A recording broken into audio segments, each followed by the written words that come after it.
마르쿠스 사이러스 로즈 오브 샤론이라고 되어 있습니다.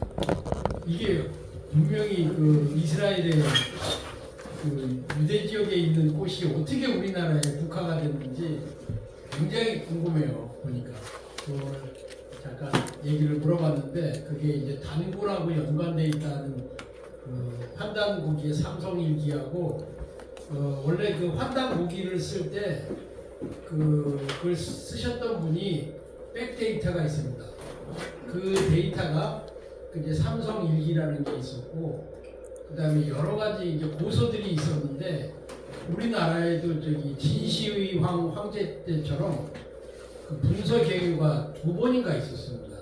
그 첫 번째가 조선 왕조 실록에 들어왔을 때 성종 시절에 모든 그 금서들을 다 끄집어 내가지고 신고하는 법이 있었어요. 그래서 나라에서 갖고 있지 마라 하는 그런 책을 가지고 있으면 그 정말 그 사형까지 시켰습니다. 금서가 돼가지고 그때 그 환단고기나 삼성일기 그런 그 단군 조선의 백데이터로 할 수가 있는 그리고 워낙 우리 여기 목사님들은 이렇게 학문이 뛰어나신 분이라서 좀 고급반으로 얘기를 드리면요. 성경이 쓰여질 때도 그 성경을 썼던 그 백데이터들이 있습니다. 그 책 중에 한두 가지가 뭐 나가 문사로 해서 영지주의 문사는 논란이 있지만은 그 문서들을 잘 보면 그 성경의 창세기의 백데이터가 어떤 것이었는가가 이렇게 나타납니다.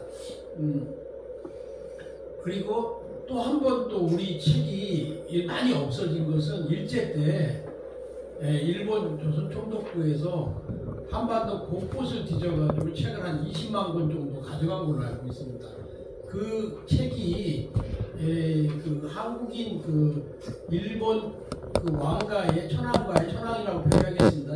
외교적으로 그렇게 쓰니까 그 도서관이 있어요. 국내청 안에 그 지하의 도서관에 그 책들을 갖다 놔서 최창학 씨라는 분이 그 사서로서 일하면서 그 책을 베껴가지고 몇 권을 가지고 있는 걸로 알고 있습니다. 제가 그 조사 자료에 의하면 약 20만 권 정도 우리나라 그 모 역사가 많이 없어진 거죠. 그래서 삼국사기하고 삼국유사 이전의 역사, 삼한시대, 마한 진한 변한 그리고 동국으로는 고구려 부여 고조선 역사가 없고요. 그리고 음루 그 다음에 그 옥조 동해 그것들을 통칭해서 예맥족이라고 부릅니다. 단군 조선의 그 산하에 있던 나라들 부여 고구려 동해 그런 나라들 백제는 원래 그 온조왕이나 그 비류의 두 왕자의 성이 우리가 고구려를 고시라고 알고 있는데 고가 아니고 고구려나 그 부여의 왕족들은 해씨를 썼습니다. 그리고 백제에 와서도 사실은 그 해씨하고 진씨하고 왕가의 성이 이렇게 돌아가면서 나와요. 근데 고씨는 아닙니다. 근데 해씨들이 근초고원 이후에 그 개혁군주로 해가지고 굉장한 많은 땅을 이렇게 확보하는 과정에서 그 해씨들이 왕족을 차지하게 됩니다. 그 왕족이 끝까지 의지왕까지 가고 일본에 있는 천황과의 성은 그 참진자를 쓰는 백제의 그 왕비족들이 있습니다. 진무장군이라든가 근초고왕 당시에 왕은 그러니까 원래는 그 백제 왕사를 잘 보면요. 만세일계라고 해서 일본식으로 이 혈통을 하나로 짜놓은 게 보여요. 원래는 해씨가 아니었고 다른 성씨들이 왕을 하다가 오이왕이나 결정적으로 근초고왕이 해씨인데 그 왕이 워낙 그 출중한 왕이었고 그 근수고왕 칠지도의 그 주인공들인 그분들 왕가로 내려가면서 왕가가 통합됐는데 그 왕가 중에서 백제의 8대 성이 있어요. 그 8대 성들 중에 목시는 일본에 넘어가서 소가라고 하는 시가 됐고 진시는 아마 그 일본 왕가로 들어간 것 같습니다. 일본의 왕가의 초대 천황은 그 진무천황이라고 하는데 진무천황으로부터 그 신공항우라고 하는 거기까지는 그 신대기라고 해서 이 신화의 세계입니다. 그거를 일본 이제 학자, 그러니까 이제 교회 목사님들이 일본에 있는 신대기 신무천황의 얘기하고 그 밑에 숭인 천황이라든가는 솔로몬의 얘기와 아주 흡사하고 내용들이 그 유대의 왕가하고 얘기하고 아주 유사하다는 그런 연구 결과들이 많이 나와 있어요. 그래서 일본은 처음에는 제가 연구하는 그 하타식의 배경이 되는 그 15대 그 천황 이름이 응신천황인데 그때부터 15대, 16대, 25대까지는 가야계 왕을 하고 그리고 25대부터는 누구냐면은 일본의 개체천황이라고 게이타이라고 하는데 이름 자체가 계통을 바꾸다라는 이름이에요. 천황 이름이. 그때부터 백제계가 들어가서 일본이 자랑하는 만세계가 지금 천황, 그 메이와 시대의 지금 천황까지 그 백제계 혈통으로 내려와 있어요.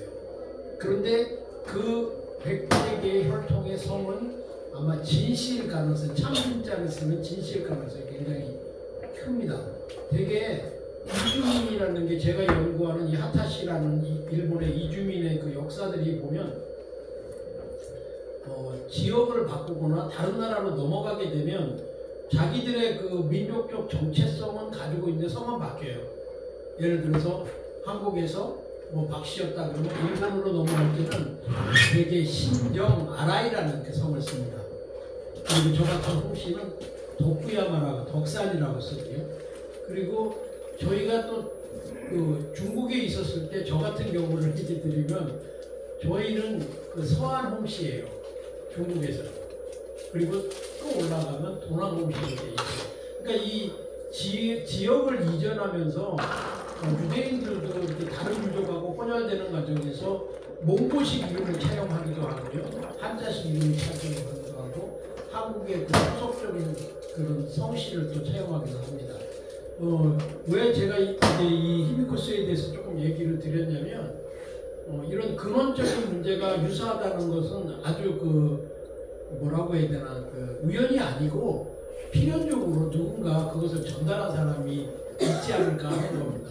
근데 이게 단군 그 판단고기를 저번 주에도 얘기를 드렸지만 판단고기 중에서 가장 이렇게 잘못 나는 경우가 그 중국의 그 용산문화라고 해서 그 중국의 황하 문명보다 더 오래된 그 문명이 중국의 야명성 자오양이라고 하는데 그 문화가 있어요. 그 문화의 가장 특징 중에 하나는 용산문화라고 하는데 그게 약간 그 피라미드를 만드는 우리 그 고구려의 장군총 같은 적석총 이렇게 큰 돌을 싸가지고 피라미드처럼 만드는 그 족속이 그 문화예요.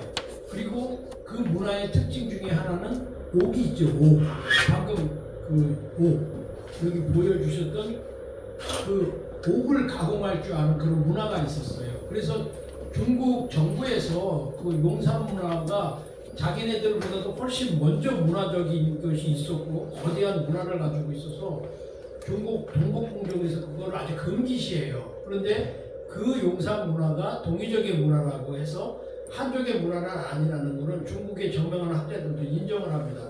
그 계통들을 통해서 이런 그 단군조선가와 이런 얘기들이 이렇게 같이 막 격자로 막 엮여 들어가는데 우리가 저번 주에도 말씀드렸지만 이 환단고기를 보는 분들이 그 용산 문화가 그 일부가 그 중국의 그 홍화 문명의 원류인 용산 문화가 홍산 문화. 죄송합니다. 홍산 문화가 역시 남 박사님 죄송해요. 우리 여기 수준이 높아요. 굉장히 높아요. 저기 다시 한번 말씀해 주세요. 홍산 문화죠. 예, 홍산. 그 홍산 문화가 유대 문화의 유대인들의 원류의 문화다 그렇게 주장을 하는 거예요.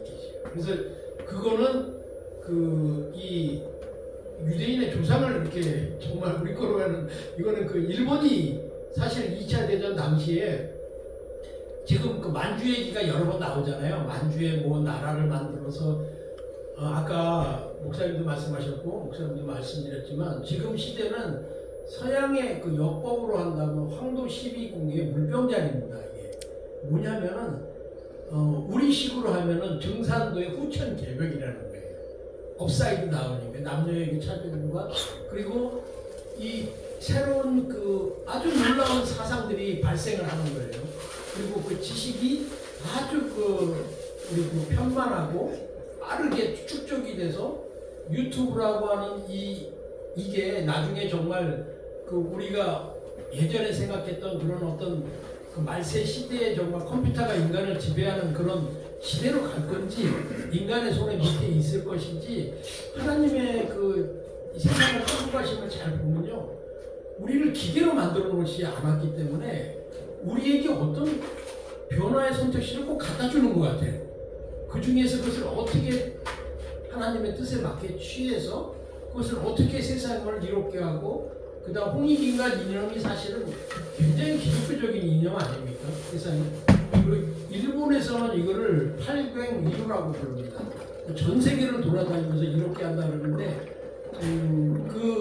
왜 일본이 우리하고 비슷한 그 팔괭이루라는 사상을 가졌다는 것은 그 단군 조선의 예맥적 벨트에 일본도 들어가 있다고 저번 주에도 잠깐 얘기 드렸지만 이 도조선과 일본까지의 유대인을 연결고리로 한 이 예맥적 벨트가 실제로 있고 이거를 존 카터 카벨이라든가 우리 목사님 젊어서 그 동아일보의 천관우라고 하는 분이 역사를 잘 아는 분이 글을 쓰시고 막 그런 분들 중에 이런 분들이 기마민족설을 많이 얘기합니다. 그래서 일본에서는 예전에 대정시대나 그 다음 천황 이름이 제가 갑자기 생각이 안 나는데 쇼와나 그 다음 천황 그때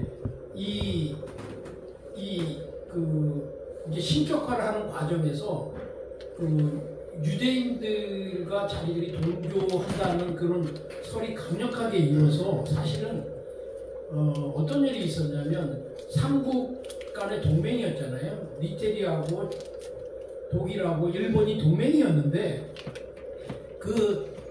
유대인 처리 문제에 있어서는 일본하고 독일이 서로 부딪혔어요.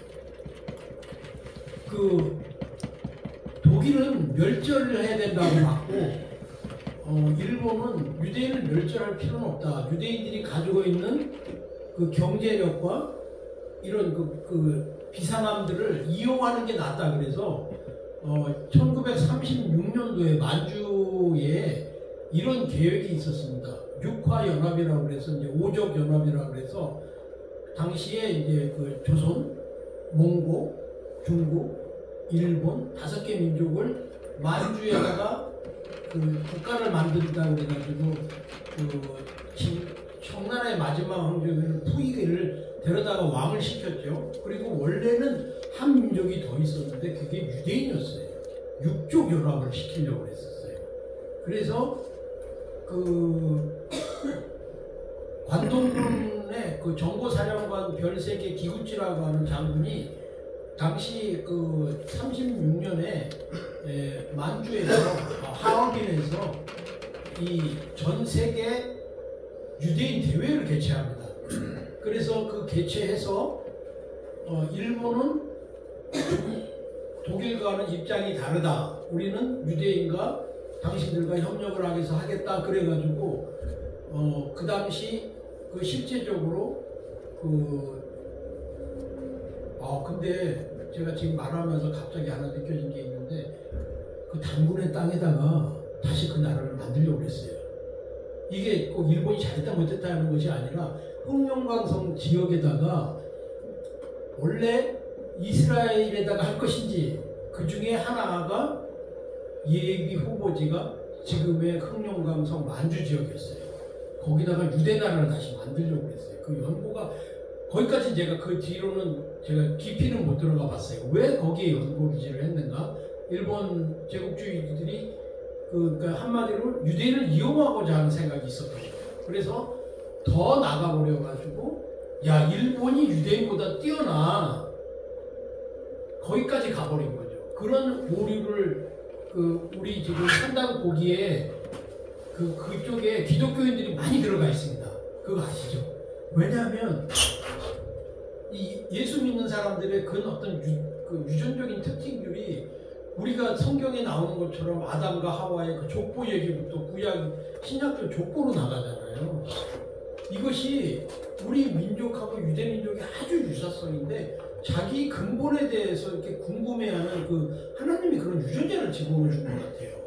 그러다 보니까 이게 그 기독교의 역사를 우리가 서쪽으로 가서 로마 카톨릭을 통해서 1600년대, 1500년대 종교개혁을 통해서 미국으로 왔던 이 서양 기독교의 의식으로서 서양 것이다 그렇게 잠깐만 생각이 들어버리다 보니 상대적으로 중동의 예수 그리스도가 태어난 것은 하나님의 그 어떤 놀라운 경륜하기 위해서 세상의 가장 중간에다가 나온 그 나라에서 예수님이 오신 거거든요. 그래서 그런 그 기독교인들이 많이 그런 쪽에 관심을 가지고 있고 그 근본에 대해서 이렇게 알려고 하는 그런 것들을 교회가 답해줘야 돼요.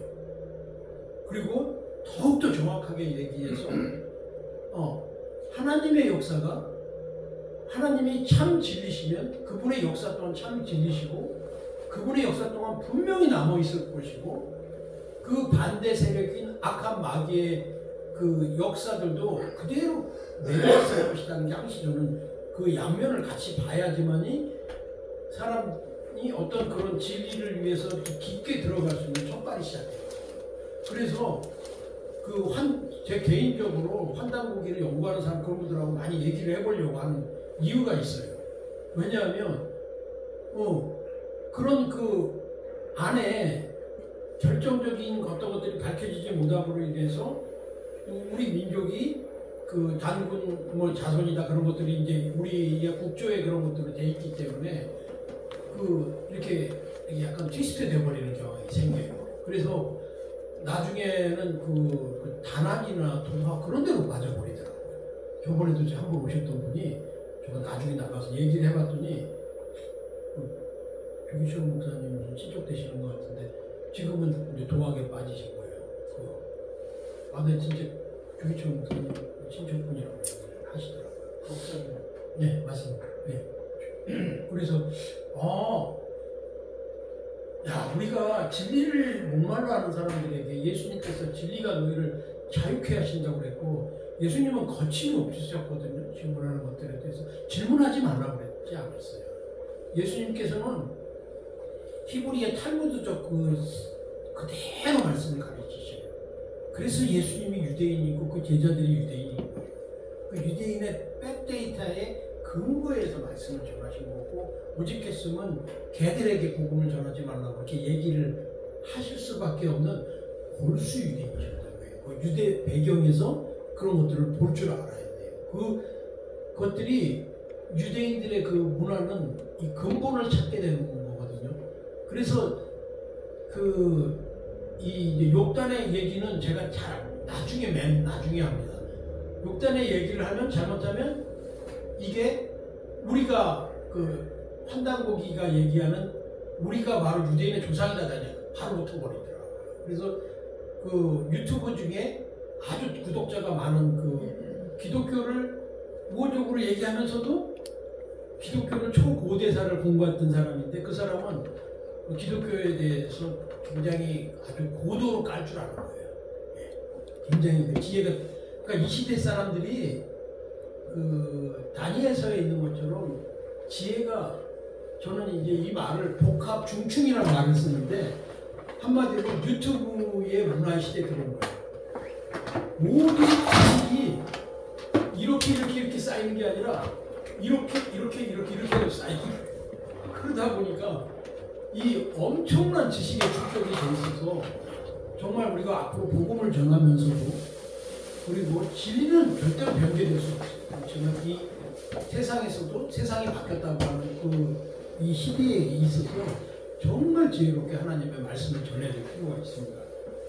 저번 주에 제가 여기까지만 잠깐 대변 설명을 드렸고요. 여기까지 제가 했던 것입니다.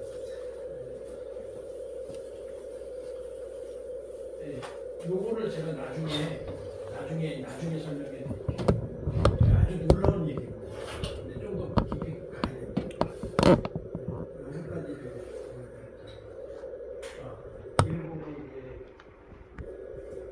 하타치. 제가 가장 연구했던 주제가 이 하타시가 285년에 일본 서기로 하면 285년이고 이 한일 간의 역사를 연구하는데 제일 어려운 점이 뭔지 아세요? 연대가 안 맞아요. 서로 양국이 연대가 안 맞아요. 120년 차이가 나요. 일본 역사로는 285년이라고 일본 서기에 있어요. 그러니까 우리는 삼국사기까지만 역사가 있고 삼국사기 이전의 역사는 없다 보니 일본이 뭐라고 해도 반대할 근거가 없는 거예요. 그런데 일본 역사는 285년인데 일본의 그 아주 그 어떤 학자들이 연구를 해서 지금 천황부터 그때 천황까지 거꾸로 올라가 보니까 연대가 안 맞아요. 120년 차이가 나요. 그래서 그 저는 일본 선교를 위해 이 책을 쓴 것도 있고 한국 분들에게 전달하기 위한 우리 유대인들의 혈통이 한반도와 일본에 연결되어 있다는 걸 이렇게 하기 위해서 양쪽 연대를 동시에 보다 보니까 굉장히 어렵더라고요. 일본 연대 285년에 이거는 저번 주에 제가 저번에 한번 했었죠. 강족에 유대인들이 실제적으로 그 인도 지역에 약 30개 정도 사도 동화가 복음을 전할 때 벌써 유대인들이 많이 거기에 있었습니다. 유대 회당들이 한 30여 개 있었다는 얘기고 인도의 미조람이라고 해서 그 가장 그 동북 쪽에 유대인들 모나세 족속이 많이 살고 있어서 이 사람들이 그 알리아돼서 이스라엘로 돌아갔다는 얘기입니다. 이게 바로 그 모나세 족속이에요. 모나세 반족속 지파들이 왕가였잖아요. 그 한마디로 그 요셉의 아들들의 유대 애굽의 최고 집안들이었잖아요. 그래서 이 자식이 많아요. 또 그래가지고 지금 그 허화목과 김수로 얘기를 또 백데이터를 하나 쓰고 있는데 저 개인적으로는 허화목하고 김수로는 유대인이었을 것 같아요. 그 자료가 그 겐지스강에 가야라는 지명이 있어요. 그 아유디아가 있고 이쪽에 바로 가야라는 지명이 있고 그 밑에 부다가야 하고 있어요. 굉장히 놀라운 잃어버린 열부족으로 생각되는 사람이 중국과 저기 멀리 페루까지 흩어져 있다. 일본어로 페루인데 일본의 페루에 있는 열부족으로 잃어버린 이스라엘 사람들 디아스포라스의 족속으로 분에이 모시에라는 족이 있어요. 이거는 정말 저도 아직 정확한 자료를 찾아보지 못했어요. 이거는 우리 그 성경 한자에 이강씨 있죠? 혹시 여기 이강씨 계세요? 다른 빌로 해, 다른 거. 안 보여. 이게 양자잖아요. 네, 양자 밑에. 예. 계집 여자가 이렇게 한자로는 간자체로 이렇게 쓰는데 이 족속이라는 거예요. 이게 한번 보세요. 이것만 설명하면 중요한 거예요. 강족은 유일신을 신앙하고 있었고 한족에 무상숭배 같은 것은 하지 않았대요. 그리고 하느님에 대해서 신앙을 하는 장소가 산에 있었어요. 이게 뭐냐면 이스라엘에 있어서 산당제사의 흔적, 산당제사들 나오죠. 우리나라에도 산당제사가 있죠. 그 이렇게 선암당이라고 합니까? 예, 선암당이래. 이게 그 유대인들이 흩어져서 실크로드와 이게 퍼지는 그 루트에 이런 공통적인 모습들이 각 나라마다 민족마다 이렇게 박혀 있어요. 그래서 지금 저 강족에 제사장급 사람이 들고 있는 거는 제 생각에는 모세의 노뱀을 지도자의 표시로 가지고 있었던 것 같아요. 그리고 강족과 카렌족, 그 지금 미얀마의 군부하고 싸우는 그 카렌족이 바로 문하세 족속이고, 그 다음에 그 사람들이 신을, 그러니까 하나님을 할 때 그대나 말로 예화라고 이렇게 부른다고 한다. 이 강족은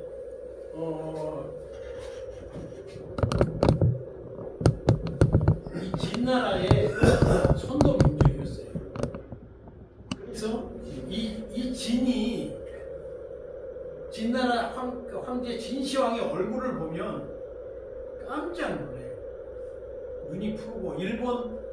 다나카 선생의 그 주장에 의하면 진시황은 유대인이라고 해요. 키가 크고 사진을 보더라도 이렇게 되고 눈이 크고 기골이 장대해요. 그래서 우리가 역사적으로 이거를 왜 이렇게 알려졌는지 모르겠지만 여부리의 아들이라고 하잖아요. 여부리. 여부리가 누구냐면 상인이 상의 상인 아들. 여부리인데 이 상인은 실크로드에서 이 동서양을 교육하던 유대인들 상인이에요. 그래서 엊그저께 여동희 권사님 이게 얼굴에 나와 있어. 그분 얼굴을 보면 실크로드의 얼굴. 삼이자 아세요? 삼이자? 여시. 실크로드의 성이 뒷발을 빼드릴까요? 아니요. 시간이 걸리니까 실크로드의 성 중에 사씨, 이 강씨는 원래 여기서 왔습니다. 그리고 이 강씨의 강의 여기는 이건 정말 하나님 이스라엘 어린 양이 딱 박혀 있어요. 이 성이 한자로 그러니까 유대인들이 중국이나 사천성이나 그런 실크로드로 들어가서 그 나라 언어 민족으로 바뀌어야 되잖아요. 혼혈이 돼가는 과정에서 이런 한자에다가 의미를 박아놓는 거는 이건 카메라가 직접 예 우연이 아닙니다. 그래서 소무 구성이라고 해서 9가지 성이 이 소고도인이라고 해서 이 무역을 하러 다니는 민족이 있어요. 예. 소고도인의 특징은 뭐냐면 어릴 때 우리 저기 그 100일 풍습 중에 애들 태어나면은 돈 지어주죠. 그게 유대인들 풍습이에요. 그게 한국의 원류적인 어떤 문화와 유대적인 문화가 막 섞여 있는 거예요. 같이 문화가 이종이 들어오고 외국인이니까 우리말로 하면 지금 말로 하면 이주민들 외국인들이 들어오면 문화를 갖고 오잖아요. 근데 유대 문화가 만일 상대적으로 벨트에 남아있는 이유는 굉장히 오래된 거예요. 도덕적으로 뛰어났고 그 당시 10계명 좀 이따 그거 같이 설명했는데 사씨, 강씨 그 다음에 안씨 그리고 9개 성을 갑자기 제가 생각 안 나죠. 조치도 그래요. 그리고 아주 독특한 성들이 있어요. 이런 성을 실크로드 성이라서 소고도인인데 어린아이가 태어나면은 이 소고도인의 특징은 어린아이가 태어나면 아주 이 소고도의 원형은 뭐냐면 빌립보서에 있는 수구디아예요. 수구디아 그 북이스라엘과 남유다가 멸망해서 특히 북이스라엘은 아시리아에 잡혀가서 왕족하고 쓸만한 사람은 다 아시리아의 왕이 하란 호골이라는 데 갖다 놨어요. 역대하에 나옵니다. 여기에 있던 유대인들이 탈출을 해가지고 그 위에 지금의 그 에데스라는 지역으로 들어가서 여기에 아프가니스탄으로 들어가요. 그래서 이 아프가니스탄으로 들어가서 여기서 스키타이화가 돼요. 왜냐하면 나라를 잃은 나라다 보니까 다른 나라로 이주를 해서 가잖아요. 그리고 여기서 탈출을 했으니까 잡으러 올 수도 있잖아요. 당시 아시리아가 막강한 나라다 보니까. 그러니까 그냥 실크로드로 들어가서 유대인이 유목민이 돼버린 거예요. 그래서 이 사람들이 어디까지 도망을 가냐면 우랄 산맥이 있고 지금의 그 카자흐스탄 아니라 우즈베키스탄 이런 그 타직스탄이라고 있는 요 지역으로 도망을 가서 산속에 숨어 들어가서 수구디아인이 돼요. 이거는 유대 랍비들이 정말 자기 조상들의 문제니까 얼마나 찾으려고 노력했겠어요. 유대 랍비들이 쓴 글에 그대로 나와요. 이 아나 우리의 야호의 야는 야훼 하나님을 나타내는 음가예요. 이게 일본에는 여덟을 야찌라고 그러는데 이 야가 그 신의 여호와의 그런 야가 돼요. 그리고 할렐루야라는 그 말이 우리는 이 한국의 학자는 헬렐레라는 그 말의 원형이라는 거예요. 영적인 고양 상태를 얘기한다고 그러고 일본에서는 이거를 하레라고 해요. 하레노히 아주 그거예요. 맑은 날을 할 때 이 의문상으로도 이게 박혀져 있어요. 그래서 이 수구디아가 어린애들이 이렇게 100일이 되면 입에다는 꿀을 달아가지고 손에서 동전을 지어줘요. 왜냐하면 척박한 땅에 나라가 없는 민족이 됐으니 머리는 있는데 할 수 있는 건 장사잖아요. 이 장사들이 알록산의 난이라고 하는 그 알록산이 바로 이 수구디아이에요. 알록산에 당나라에서 엄청난 나중에 그 파워를 갖게 되죠. 그게 어디서 나오냐면 이 그 소고드인들은 족장을 살고라고 부르는데 각 지역에 여기에 사씨가 살고 있어요. 사마르칸트에 여기에 강씨가 여기 이렇게 타직스탄의 다른 동네 살고 있으면 자기들끼리 언제나 그 지역에 대한 정보, 비즈니스 정보, 정치적 상황을 다 교류하고 있었어요. 그리고 또 하나 더 멀리 아직 유대 땅이나 이런 쪽에 랍비들이 남아있으면 여기에 있던 유대인들은 여기에 유대인들하고 모세 오경에 대해서 모르는 게 있으면 서로 묻는 루트도 있었어요. 그래서 이 사람들이 20살만 되면 돈을 벌러 나가요. 그런데 이게 놀라운 우리가 교훈이라고 할 수 있는 게 입에다는 꿀처럼 말을 잘해서 돈을 벌라 해서 어린애한테 꿀을 발라줘요. 그리고 손에는 동전을 들어줘요.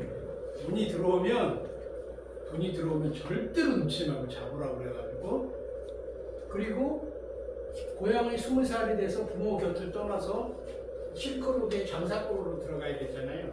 실크로드의 가장 끝은, 그 동쪽 끝은 신라였고요. 서쪽 끝은 벨기에 앤트워프였어요. 세상이 어떻게, 그러니 이게 세상의 부를 지배할 수밖에 없겠죠. 정보와 정치력 있는 것과 여기서 어떤 물건을 어디로 가져가면, 언제 가져가면 돈 버는 걸 정확하게 아는 거예요. 네트워크.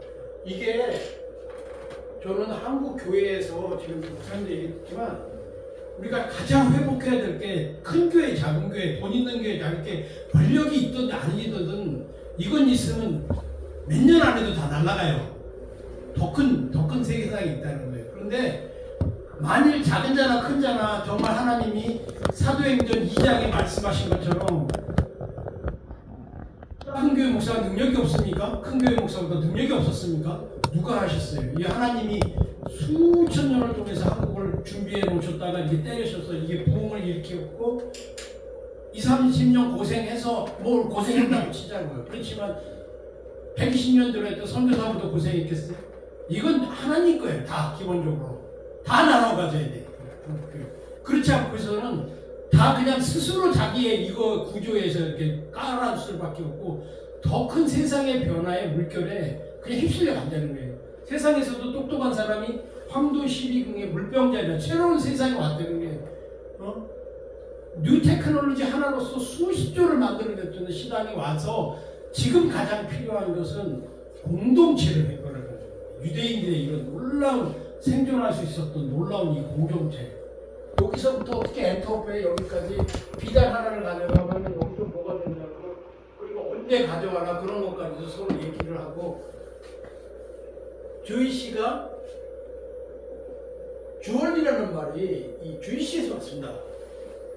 그리고 무역하시는 분은 아니지만 테리프 가격표, 그 다음에 패키지, 그 용어 자체가 다 유대인들이 쓰던 용어예요. 이 실크로드에서 왔다 갔다 하면서 장사의 특허가 돼 있고, 나라가 없으니까 믿을 건 누구밖에 없을 거 아니에요. 그런데 그 유대인들이 그런 상행위를 하면서도 랍비들하고 질문이 있어요. 이런 경우는 어떻게 해야 돼요? 이런 건 어떻게 해야 돼요? 그런 체계를 가지고 있고, 가장 중요한 하나가 더 있었어요. 이게 뭐냐면, 이 한국교회가 이 공동질서가 빨리 회복해야 돼요. 그래서 유대인들로부터 이런 거는 좀 배워야 돼요. 유대인이 될 필요는 없어요. 그렇지만 유대인들이 왜 이렇게 오랫동안 살아남고 인간은 실질적인 트력으로 돼 있는가? 이게 뭐 예를 들어서 애트워프에 존이라고 하는 사람이 있는데 이 존이 중국 러양 낙양이라고 하는 도시에도 중국인들이 많이 살았어요. 유대인들이 많이 살았어요. 여기서 애트워프에 한 사람은 로만 그라스라고 하는 고급 그라스란 말이에요. 근데 이 사람들이 이걸 들고 여기까지 오려면 장사에서 당연히 잘 아시겠지만 가장 중요한 게 뭔데? 이거 물건 내가 가지고 가서 이거 제대로 팔아서 제대로 값 받을까? 그게 제일 걱정 아니에요. 그렇지, 현대도 아니고 지금처럼 무슨 인보이스를 써가지고 몰에서 보험이 있고 인도스가 돼서 LG 레터 오브 그레스를 발행할 수도 있는 그런 시기도 아니잖아요. 그런데 유대인들은 원거리 상행위가 가능했다는 거예요. 뭘로 가능했냐? 모세의 율법 탈무드의 법에 의해서 납비가 이 물건하고 이 물건이 거래가 될 수 있는 걸로 인도를 해줘요. 이 거래가 신의 이름으로 미트러스테인 가시에 가능하다. 그게 되면 이 사람이 아무리 멀어도 이 물건을 가져다 여기다 주면 거기에 합당한 금액을 러양에 있는 사신 유대인이 돈을 주는 거예요. 이거를 수천 년 전에부터 이런 시스템을 가지고 있었대요.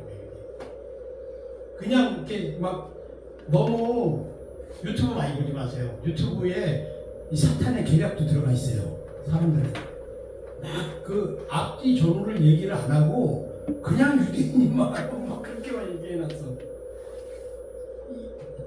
이런 왜 그렇게 될 수밖에 없어? 근원을 따져보지 않게 되면 괜히 짜증만 나는 거예요. 그리고 어떻게 우리가 저 사람들하고 경쟁을 해야 되지? 앞으로 그런 것도 잘 모르잖아요. 근데 이 중요한 이 유대 커뮤니티의 가장 중요한 그 바탕이 공동체성이라는 거예요. 그러면 세계적으로 가장 큰 공동체성을 누가 또 가지고 있습니까? 우리 기독교인들이 가지고 있는 거잖아요. 하나님이 어떻게 보면 모세의 오경과 예수님의 복음과 우리의 그 기독 초대교회의 융상통하는 그런 공동체성이 발휘가 된다면 실제 세상에서도 유대인 못지않게 하나님의 영광으로 살 수 있을 겁니다. 근데 이것을 계속 사탄마귀도 쉬지 않고 탐욕과 욕심과 여러 가지 문제들을 가지고 막 사람들을 꼼짝 못하게 하겠죠. 이게 일본어로 이것도 저 위에 일본의 신흥이라고 하는 마치리 때 들고 하는 건데 일본이 왜 저런 유대 문화가 많이 남았냐면 한반도나 우리나라는 문화를 받으면 또 딴 데로 주잖아요. 일본은 칼라파코스라고 그래서 문화가 들어가니 바깥으로 나가진 않아요. 그래서 그 원형을 많이 보존하고 있어요. 그래서 상대적으로 이런 문화적 박물관이라고 부를 정도로 원형을 많이 가지고 있어요. 특히 저는 마치리 할 때 이 사람들이 에시아 하는데 엘리코인이라고 하는 주일본 대사가 이스라엘 대사가 그걸 듣고 깜짝 놀란 거예요. 일본 사람들이 마치리 할 때 에시아 그게 히브리어로 가져갑니다 그 히브리어래요. 그래서 그 위에 있는 건 봉황이에요. 봉황. 일본의 마치리 할 때 들고 다니는 걸. 요건 캐러품이죠. 이게 바로 이스라엘은 캐러품이지만 봉황도 상상의 새잖아요. 그렇죠. 봉황을 바로 일본적 그곳으로 문화적으로 변형을 해서 자기들의 마치리라는 이름으로 이렇게 법계를 들고 다니는 이게 희한하게 일본에 전 지금 퍼져 있어요. 요거는 저번에 보셨죠? 일본의 고분에서 나오는 토용들이 진시황의 병마용하고 같은 개념인데 보면은 머리를 유대인들이 이렇게 꽂잖아요. 그것까지 똑같잖아요. 이게 아주 그냥 고분을 열면 막 튀어나오고 일본에서 가장 크다는 지금 닌토쿠 천왕이라고 하는 무덤에 이게 엄청 묻혀 있어요. 그래서 함부로 안 가요. 일본에서 자기 근원들이 나오면 국가적 정체성에 문제가 생길 수도 있으니까. 이거는 머리에 유대 라피들이 머리 위에 쓰고 다니는 테필리를 일본에서는 덴구라고 부르는데 그 유대인들의 모습을 이렇게 상상하고 이 사람이 이 밑에 손에 이걸 들고 있어요. 이건 교토에 있는 유명한 그 저기 사진 호법 다시 말해서 라삐 산에서 저기 유대교 라삐를 얘기를 하는 거예요. 형상하는 거예요. 이게 그 일본 신도식으로 하면 호법 마왕으로 이렇게 문화적 전달이 되어 있는 거예요. 그런데 그 아까 서 있던 그 코가 큰 벤구의 손에 이런 게 지어져 있다는 게 이게 그냥 음차라는 개념으로 뭐냐면 뜻이 아니라 유대 라피가 일본에 갔을 때 토라 막 그럴 때 토라 그랬을 거 아니에요. 파피루스. 예? 파피루스. 파피루스지. 그러니까 토라 그 마키. 그런데 일본 사람이 듣기에는 그게 말로만 들리지 의미는 모르니까 음차를 해서 한자로 표현한 게 일본의 호랑이가 발음이 토라야. 그래서 토라노 마키. 다시 말해서 토라의 그 글로 쓴 두루마기다 그런 뜻이. 이게 방금 요 사람의 손에 이렇게 집혀 있어요. 두루마기네. 예. 테필리를 하고 코가 크고 손에는 이걸 들고 있는 거예요. 이게 이제 유대교하고 라피하고 많이 흡사한 거죠. 여기 옷에 이렇게 찌찌 탈렛 기도 수건 달린 것까지 비슷해요. 일본에서 이게 불교로 완전히 이제 불교로 이게 원형이 이제 변질돼서 불교화 되어버렸거든요. 이게.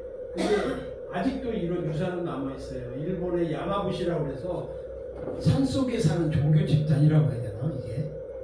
그래서 그 위에 그 테필린을 머리에 쓰고 있고 유대 라피는 그 쇼파르를 부르고 있는데 일본에는 양이 없어요.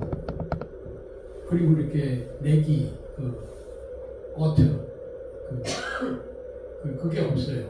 그게 없는데 일본에서는 또 이렇게 소라가이라고 해가지고 해변이 바닷가가 있으니까 조개를 주워다가 쇼파르처럼 부는 거예요. 그래서 이 앞에 이렇게 되어 있는 거는 그 에봇이고 그 위에 있는 그 복장이 아주 유사성이 가지고 있습니다. 일본의 전 세계에서 이런 복장을 하는 것은 유일하게 이 일본의 삼복 족만 이런 걸 가지고 있습니다. 그런데 우리나라에 이 갓이죠, 갓. 이게 아까 이거 너무 흡사한 거예요. 요거. 머리에 유대인들 지금도 이 모자 쓰죠. 강한 모자. 이게 지금 목사님처럼 더 큰 모자. 이게 원형이죠. 이게 아닌가. 그리고 우리나라에 결혼식 할 때 여성들 쓰는 그거 있죠. 쪽두리. 그러니까 아직 한국에서 이런 연구를 본격적으로 하지 않았기 때문에 묻지도 않고 말에도 남아 있어요. 굉장히. 그런데 아직 인식이 안 돼 있어서 연구를 시작하지 못했을 뿐이지. 한 분이 있어요. 이경훈 목사님이라고 이렇게 두꺼운 책을 하나 쓰셨더라고요. 그분 이게 다른 분들은 없는데 연구를 하게 되면 우리 일상에 어떤 식으로 유대 문화들이 이렇게 변형이 돼서 우리 문제에 들어왔는가. 이게 소금을 뿌리는 게 대표적이에요. 이 소금을 뿌리는 문화는 유대 신전에 들어가면 그 앞에 소금통이 있었대요. 솔로몬 성전에.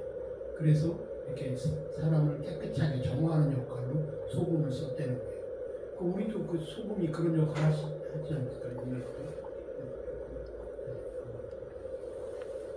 스모하고의 유사성이에요. 히브리어로 쉐모라고 합니다. 이거는 혼자하는 그 스모고요. 이건 저번에 보여드렸죠? 여기까지 보셨는데 이삭 제사하고 닮은 스와 신사라고 나가노 지역에 이사크 맛집이라고 하는 맛집이에요. 그 내용이에요. 그 신간이 나타나서 죽이려면 뒤에서 누가 쫓아와서 죽이지 말라고 양이 아니라 사슴머리 75개 준비해놨으니까 이거를 대신 제사 드리라는 이 맛제리가 일본 스와 신사에 메이지 이전에 이런 그 맛제리가 있는데 너무 과격해가지고 중지시켰다고.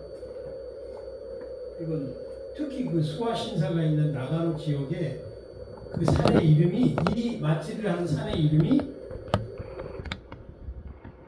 이거는 그 메노라가 일본 신사의 그 가문에 있고 우리나라에도 경복궁에 가면 이 메노라 있어요. 잘 그 문양들을 보시면 나와서 이거는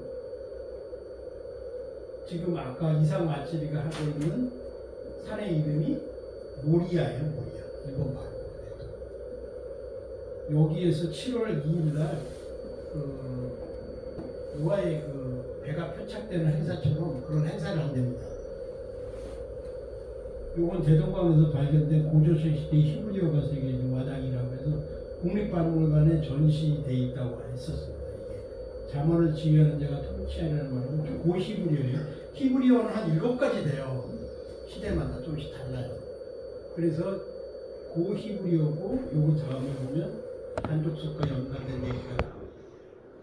1200년 전이니까 BC 1200년 1000년쯤에 사사시대에 12지파 가운데 그 스토리가 블레셋 민족과 단지파가 전쟁을 했다는 그 스토리가 나옵니다.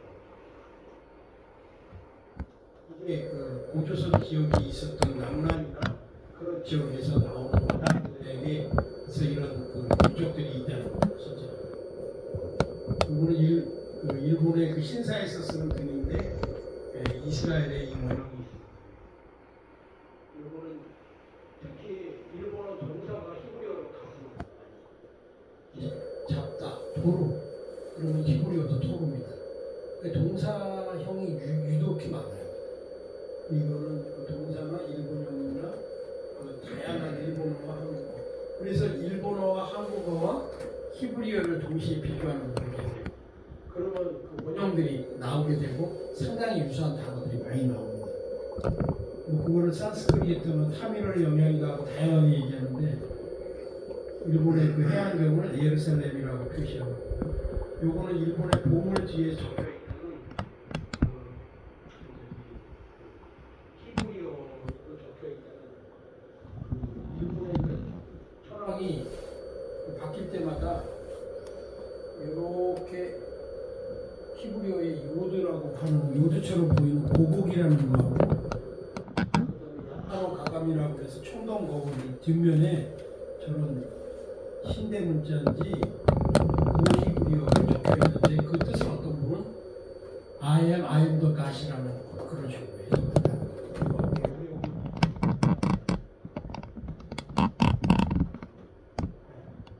야타노 가가미의 뒤에는 이런 글자가 적혀 있는데 헤브라이어로 예헤이 아슈에르 예헤이 나는 나다. 그 우리 그 모세의 앞에서 했던 그 글자가 이 뜻이라고 주장하는 사람이 있는데 야타노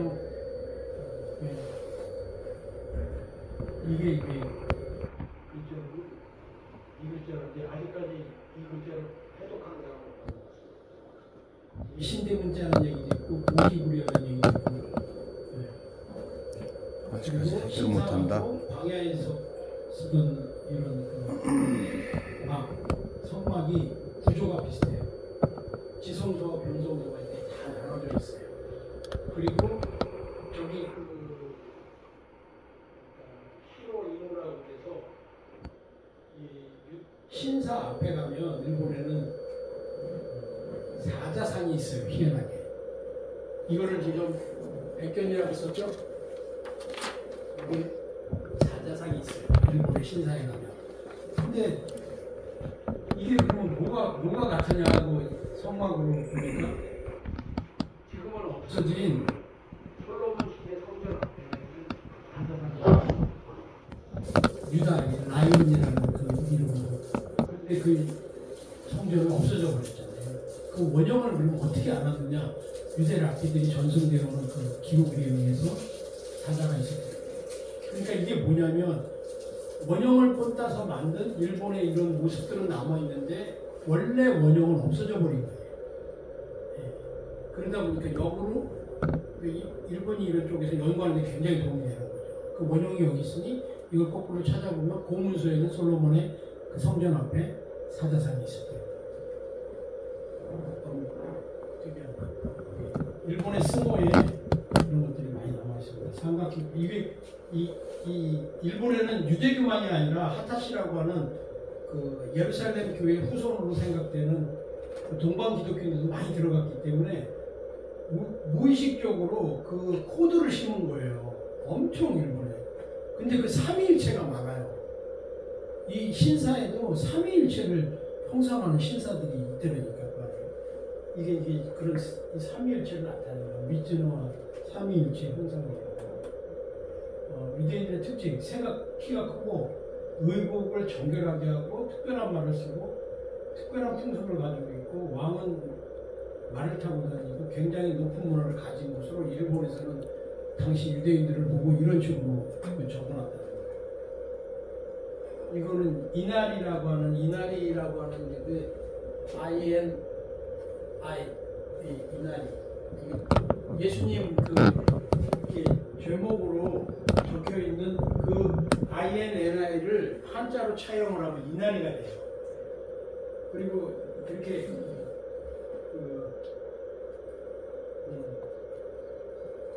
참 이거는 나중에 굉장히 조금 설명을 해야 돼요. 요것만 할게요. 요것만 하고 요거 제가 설명 안 드렸죠 저번에.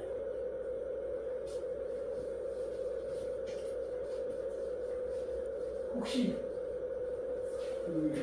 예전에 한국 불교에서도 이런 얘기를 했나요? 십선계라는 게 있었나요? 없었어요. 근데 일본에 갖고 있는 이 신사에 가면 이 글자가 이쪽에 이렇게 그려져 있고요. 네.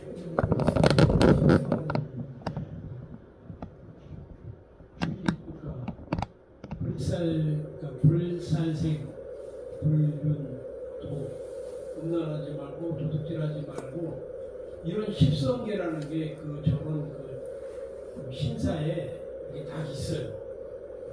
한 칸.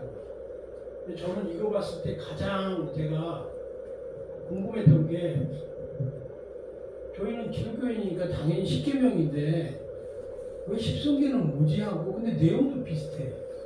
그럼 도대체 이 원형이 무엇이었을까 굉장히 궁금했는데 최근에 일본에서 보내주신 그 어떤 고베의 소마코지 회장님이라고 부동산 재벌이 계신데 그분께서 자료를 본 중에 그 깨알 같은 글씨에 저 이유가 적혀 있더라고요.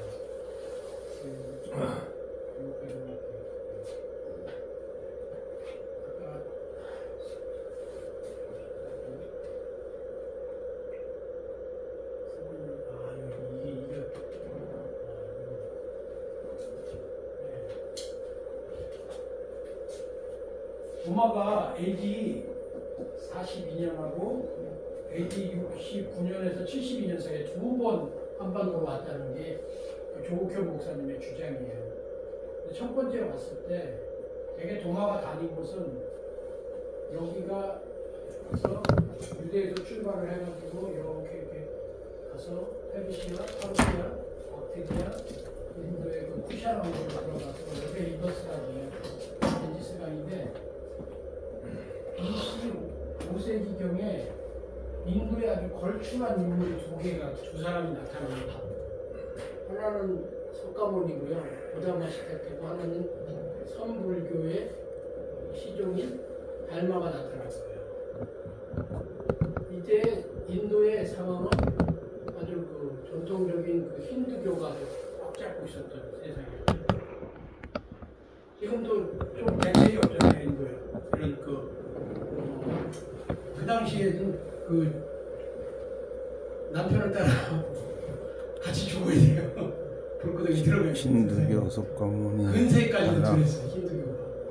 근데 나 힌두교 보고 사람들이 무슨 철학이고 막 그럴 때 보면 난 뭐에 홀린 사람인 것 같아. 아직도 무슨 카스트가 있고 죄송합니다. 개차반이잖아요. 근데 그때는 얼마나 더 그랬겠어요. 그럴 때 요 겐지스 강가에 이 문화세 쪽들이 남북으로 왔다 갔다 하면서 여기에 디아스포라스로 와서 150년 정도 살고 있었대요. 그런데 제가 처음에 찾은 요즘 기록에 의하면 아유디아의 코알라라는 지역에 허왕몽기 살았다는 아유디아가 여기 있고 요 바로 옆에 가야라고 하는 지명이 있고 요 밑에 부타가야라는 데가 있어요. 그 역사상 고타마 시타테가 이 바로 그 겐지스강 유역에 여기에 그 왕국이 있었거든요. 근데 굉장히 가까운 지역이다. 이게 뭐냐면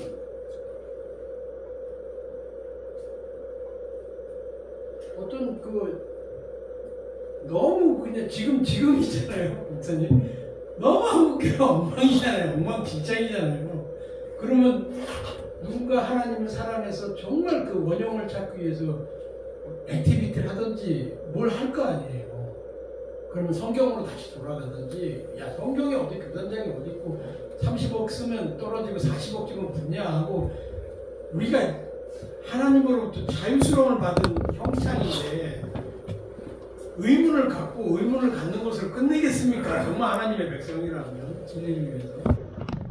이 힌두교의 아수라판에서 석가모니가 이건 아니지 할 때 바로 이 문화세 족속들이 와 있던 이 허왕옥이 문화세 족속이라고 저는 이렇게 일단 봐요. 여기가 아까 미조람에서 문 7,000명이 이 족속이 여기 이 배를 타고 다니면서 겐지스강을 남북으로 다니면서 장사를 이러면서 여기에 이런 그 고급 종교적 도덕을 가진 모세의 10계명을 딱 접했다는 거예요. 이걸 딱 보니 세상에 정말 참 진리네 이게. 그래서 이 유대교의 이 엄청난 쇼크를 받았던 이 사람들로 하여금 새로운 힌두교의 무브먼트가 불교라는 거예요.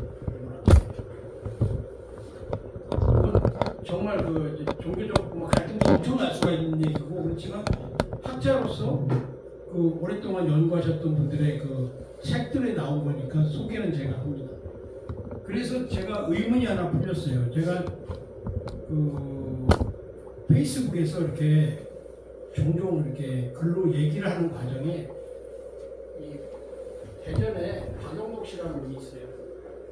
이 사람은 원래 그 불교에 아주 탁월했던 분인데 지금은 약간 한학 쪽으로 가 있고 좀 불교는 이 사람이 얘기하는 건 뭐냐면 불교와 기독교의 원형이 이 페르시아에서 왔다는 거예요. 조로아스터교에서 왔다는 거예요. 그래서 불교와 기독교가 유사성이 보입니다. 천국은 내 마음에 있다. 그런 식으로. 이건 진짜 불교 쪽에서 엄청 기독교를 공박하는 주제 중에 하나예요. 이걸 누구 하나 대답을 안 하더라고요. 그래서 불교하고 기독교가, 그래서 거기에 한정목 씨라고는 예수님이 인도에 와서 배웠다 그렇게까지 얘기를 하는 거예요. 이게 지금 이 지식사회에서 엄청 퍼져 있는 얘기예요. 이걸 누구 하나 공부를 안 해요. 그래서 저도 굉장히 답답했었는데 이 아동택 씨가 얘기하는 이 전승령과 같은데 조로아스터 교회에서 바로 모든 인류의 종교들이 나와서 이 조로아스터 교회에서 유대교들이 나옵니다. 이 사람은 이렇게 봤고, 그래서 저는 이 사람 얘기를 깜짝 놀란 게 이 사람이 하는 얘기가 달마가 인도 사람이 아니고 페르시아 사람이다 이렇게 얘기해요. 지금 불교는 이 조로아스터 교회에 포함된 유대교, 기독교의 그 다양한 종교들의 엑기스가 불교 쪽으로 가서 이런 유사성이 있는 겁니다 하고 자기 나름대로 우리나라에서 최고로 많이 정리하는 거예요. 그런데 한정옥 씨라는 사람은 이제 조금 단계는 낮지만 이 사람은 자꾸만 그 기독교의 예수님께서 여기서 배우고 갔다 그렇게 얘기하는 거예요. 이 과정에서 제가 최근에 일본에서 그 귀중한 자료를 보니까 왜 십선계라는 저런 게 있었느냐. 그 이유가 바로 디아스포라스 유대인이야. 그 중에 그게 이게 십선계더라고요. 네. 시간이 없어서 넘어가면 그리고 이게 그 불교인들이 그렇게 많이 알고 있는 반야신경. 반야신경의 마지막 부분을 도저히 해석이 안 되는 부분을 히브리어로 해석을 해보니 이렇게 해석이 되더라고요. 뭐라고 되어 있냐면 연부를 외운다 그러잖아요. 뜻을 모르고 막 외우지만 이것을 반야신경에 나온 관자재 보살의 처음은 이렇지만 그 주인공의 보사또, 저기 옆에 히브리어로 보사또라고 적혀 있죠. 다시 말해서 그 사람을 도와주는 것, 도와주는 주님이 있다. 중심적인 진언의 부분은 다음과 같이 해석이 가능하다. 캬데이, 하라, 캬데이, 토라, 소, 캬데이, 보티, 소가, 손나냐, 사쿄. 캬데이는 도달했다, 깨달았다. 하라, 앞으로 가자. 그 옆에 히브리어 발음을 지금 일본식으로 하는 거예요. 소, 복수형의 가자.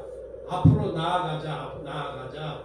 히브리어로 그 히브리어의 말을 듣고 한자식 그 산스크리트어라고 적었다가 다시 한자로 번역한 것이 그렇게 안 풀린다는 그 반야신경의 마지막 부분이래요. 요것과 요것의 얘기가 좀 더 어떤 식으로 돼? 그런데 반야신경이나 이런 것들의 특징은 석가모니가 처음에 얘기했던 소승불교하고 너무 다른 얘기가 많아요. 나무아미탑을 관세음보살만 하면 극락에 간다든가 그런 것은 원래 불교의 소승불교의 가르침에 없고 갑자기 그게 1세기 이후에 도마의 전례 이후에 나오는 얘기예요. 근데 특히 대승불교는 정말 이 불교는 레이기하고 아주 전문가에 얘기하면 레이기의 제사법하고 아주 흡사하게 많다는 거예요. 신피들은. 저건 인도에 이 유대인과 이 도마의 흔적이 엄청 남아있어요. 이걸 알려고 하지 않더라고요. 아주 소수의 사람만 깊이 들어가서 이런 걸 하더라고요. 근데 뭐 제가 그랬더니 일본 학자들이 그렇잖아요. 감사하게도 일본이 우리 많이 이렇게 괴롭히고 침략했지만 공부에서 많이 이런 걸 깊숙이 해놨기 때문에 한국 기독교가 영향이 있는 교회가 나선다면 정말 지금 물병자리고 세상도 바뀌는 이 시대에 하나님께서 다시 한번 사람들을 남은 자를 쓰실 수 있는 이 다윗의 물맷돌이 될 수도 있다고. 이거는 제가 말씀드린 대로 이게 삼위일체를 의미하는 거거든요. 우리 국보 1호하고 일본 국보 1호인데 이 손이 수세라고 하는데 이 수세가 저는 다 불교인 줄 알았다니까요. 그게 아니고 그 원형은 여기 손가락이 똑같으네. 네, 동남아의 아이콘에서 온다고. 그리고 엘리자베스 고든 여사라고 유명한 그 아펜젤러 언더우드하고 교류했던 형님 누나였던 그 학자의 연구에 의하면 초대교회 그 시리아 왜 서양 기독교보다는 시리아 기독교에 예수님이 그 예루살렘이시잖아요. 유대니까 시리아에 더 가깝잖아요. 거기에 이 아이콘 중에 배, 절에 가면 배가 나와서 사람들 극락으로 데려가는 이 배나 탑, 영혼을 이렇게 넣어두는 탑의 이 것들이 시리아 성모일기의 아이콘에는 이게 다 초대 기도의 상징이었답니다. 특히 이 성도 그렇고 그 직원세라고 하는 이 스타일도 그랬고 이게 그 시리아 그 성모일기라고 하는 그런 그 그 동방 기독교의 전례에 다들 들어가 있기 때문에 그런 것 중에 하나가. 그리고 휴고연의 아코시에 그 제가 연구하는 그 하타시에 이 절이 있는데 절의 이름을 잘 보세요. 혹시 절의 이름 보이세요? 대벽이라고 읽죠? 저게.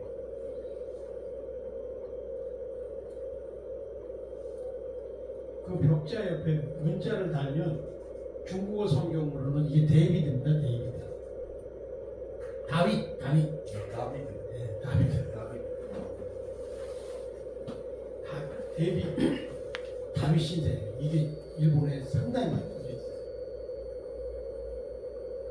다윗이에요. 그래서 그러면 왜 술주자를 썼냐?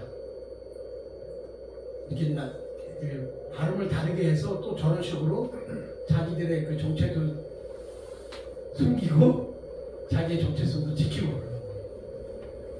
이 데이비드 신사 이 있잖아요. 이 아코시라는데 이게 가장 중심사고 이 분사가 수십 개가 있거든요. 이 신사에 가면 일본 사람들 기독교 안 믿잖아요. 자기들이 이런 역사를 모르죠. 대부분은 모르고 이렇게 하나님께서 한반도를 통해서 그 하타시라는 사람이 3,500명이 갔는데 그 인구가 지금 1,200만이나 됩니다. 그렇죠. 그래도 그 보물을 본거지 있네. 네. 이래서 우리가 일본을 다시 깨우고 주의 복음으로 하나 되는 가운데 이스라엘을 전도하는 마지막 파워가 여기서 온다고 봐요. 왜냐하면 이스라엘들은 저번에도 얘기 드렸지만 우리 정국모 장로님이 정나라 정씨잖아요. 정씨가 유대인이잖아요. 뜻이 약간 해제했을 때. 그 예전에 이스라엘에 어떤 수상을 전도했대요. 그때 그 수상이 이렇게 얘기했대요. 전 수상이. 두 번째 메시아가 오면 만나서 물어보고 첫 번째 왔던 메시아가 당신이냐고 하는 것을 확인한 다음에 그 다음에 당신이라고 하면 그럼 믿겠습니다. 그러더래요. 유대인들은 굉장히 논리적이에요. 그런데 동방에 있는 유독교인들이 많이 유대인들이 우리가 이게 다 규명이 되고 정말로 하나님의 은혜에서 큰 리바이벌이 있다면 우리 말은 좀 들어줄 거 아니겠어요? 동쪽에 있는 유대인들인데 그리고 실질적으로 우리나라에 왔던 유대인들이 북이스라엘과 남유다의 후손이었을 가능성이 굉장히 높아요. 이 말은 샘종 유대인, 진짜 유대인에 더 가까운 거예요. 백인 유대인들 아슈케나지하고는 훨씬 더 우리 쪽이 가까울 가능성이 많아요. 그래서 그 신사에 가면 무조건 12이라는 숫자가 다 박혀 있는 거예요. 이 우물의 기단석도 12개예요. 그 신사에서는 유래를 쓰는 그리고 그 일본의 키노시타 그 유명한 성기 안에 이런 신사 안에 이런 구조물이 있어요. 대개 도리는 양계 2개예요. 2개. 3일체를 진시의 3일체를 선정. 이 진시가 지금도 그 후손들이 부자예요. 시자라고. 미쓰비시라는 회사 아세요? 미쯔이라는 기름을 특히 미쯔이 재벌에는 저 신사가 자기네 집안의 대대적인 상징의 신사예요. 근데 참 희한하죠. 어떻게 그게 수천 년이 됐는데도 그 명맥이 내려오느냐는 거예요. 하나님의 역사심이 있겠죠. 난 일본 사람들이 빨리 이렇게 돼가지고 알아서 우리 한국 선수들 그리고 쓰실 거예요. 한국과 일본 사이에 이런 놀라운 비밀이 있기 때문에 마귀도 엄청 싸움을 붙이는 거예요. 거기 가면 신사가 있고 세네터도 있어요. 이게 세네터예요. 신사 안에 무슨 세네터 있어요. 이게 북국사에서 이게 발견됐다는 얘기가 있어요. 근데 이거 한국 불교에서 그냥 완전히 덮었을 거예요. 이 김대성이 만들었다는 김대성은 한국 사람이 아니에요. 외국인이에요. 외국인 당시에 그 불국사에 이런 게 나왔다는 얘기 들은 적 있어요. 이 세네터가 나왔다 그러면 그게 바로 그 동방 기독교의 흔적. 김조령이 불국사셨더구나. 동방 기독교의 이 그 싱크로드 고창에 가면 여기서도 손가락 이렇게 하고 있죠? 그리고 그 안에 여기 가운데 있는 거 십자가 단 거예요. 예. 이게 원래 기독교의 아이콘이에요, 상징이에요. 이 쪽발이, 우리 쪽발이라고 하는데 이게 레위기에 굽이 갈라진 것만 먹으라고 교육시키는 용도로 일본 사람만 이걸 신고 있어. 이걸 보면서 굽이 갈라진 것만 먹어. 뜻이 있었구나. 메노라는 이거는 우리나라에서 이 7개 하만에서 나온 메노라예요. 메노라. 저기 이스라엘의 상징 국가에 있는 메노라. 7개죠? 지어보시면 알죠. 일곱 첩. 또 없었던 얘기네.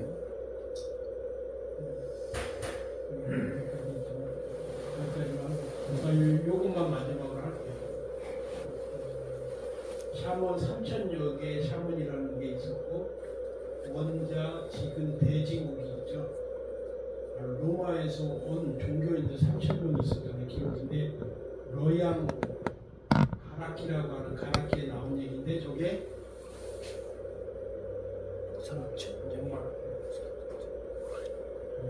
372년에 순도라고 하는 북견에서 정신왕이 우리 소수림한테 불교를 전해줍니다. 그 불교의 백데이터인데 대진이라는 것은 로마를 얘기하는 거고 3은 3,000명이 신도 3,000명이 낙양에 있었다는 얘기예요. 그래서 우리나라에 전해진 불교가 일본에서 그 원형을 제가 많이 찾았는데 불교가 아니고 불교의 모습이면 동방기독교에 가르쳐 굉장히 무슨 그 기록이 그 신라의 흑호자라고 하는 블랙 유대인에게 나타나 있어요. 그 신라 422년에 그 신라 왕이 딸이 아픈데 그거를 흑호자라고 하는 흑인 숙녀가 와가지고 병을 고쳐주는 그 흑호자가 사실은 그 반족 속의 이디오피아에서 당시 성 암브로시우스 주교의 그 밑에서 활동하는 선교사예요. 411년에 중국의 천주교 대주교가 있었어요. 그래서 우리에게 전해진 불교가 무슨 불교인지 이것만 밝혀내면 가장 큰 비밀이 하나 밝혀진다고 생각하는데, 동진의 마라난타라고 하는 희한한 유대 이름이 와서 복음을 전하고, 순도라고 하는 사람이 아도라는 사람, 그리고 그 순도의 제자들이 고구려하고 백제에서 일본의 성덕태자한테 불교를 전해요. 근데 성덕태자의 이름은 우마야도로 해서 마국간 왕자예요. 마국간 왕자라는 게 그 성덕태자의 본명이에요. 성덕태자가 가지고 있었던 신앙이 무엇인지 이 아주 연결고리가 아주 막 들어가는 게 있어요. 그 책은 그건 책에다가 자세히 썼습니다. 오늘은 여기까지만 하고 기도하겠습니다.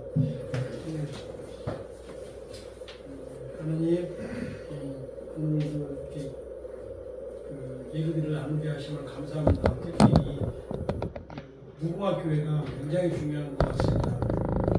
새로운 아니죠. 하나님 앞에서 새로운 문화이었죠.